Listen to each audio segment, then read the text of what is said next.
Ja, ja, ey. Ey, ich wach auf, sag heute zu einer Stimme, wo mich kennt. Sie gibt mir meinen Kaffee und sagt mir, was ist heute im Trend. Ich sag, mach mir ein Beat, sie sagt klar, kein Problem. Digga, was bleibt mir noch übrig, sie macht meinen Job bequem. Früher haben wir Texte geschrieben, heute macht das ChatGPT. Zahlen mit Krypto, haben eine Uhr, wo mich fragt. Heute ins Fitness, sie sind noch voller Energie. Meine Ex ist ein Zicke gsi, ha sie einfach getuscht.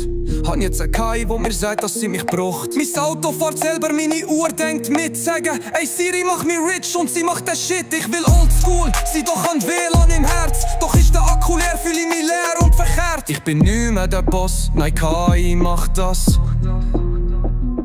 Ich brauch nicht mal einen Plan, weil die KI gibt Gas. Alles läuft von allein, ich werd nur noch geführt. Und ich frag mich, wo bleibt der Mensch, oder sind wir alle programmiert? Ich geh zum Arzt, er scannt mich und sagt mir direkt, sie haben Stress, ich verschreibe ihnen ein bisschen Netflix und Respekt. Ich scroll durch mein Feed, bekomm das, was ich will. Doch wenn ich selber anfange denken, bleibt mein Kopf einfach still. Schreib einen Song in Sekunden, lad ihn auf mit einem Klick. Hab Millionen Views, aber nicht der selber gestrickt. Meine Mutter sagt, früher Bob, bist du mal noch echt gewesen. Doch die Leute sind im Bug und müssen ein Defekt im System sein.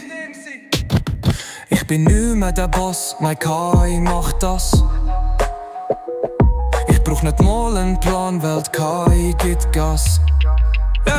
Alles läuft von allein, ich werd nur noch geführt.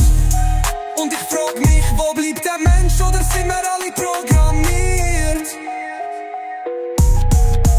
Komm, sag mir doch, was bleibt mir noch? Ich hab Freiheit wollen, doch ist das der Preis davon? Jede Wahl eine Illusion, weil der Algorithmus kennt mich schon.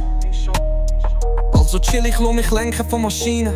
Ey, vielleicht ist das besser als mich selber besiegen. Doch bevor ich jetzt abhaue, noch ein letzter Satz. Alexa, schreib mir einen Diss gegen unsere Zukunft und mach ihn krass.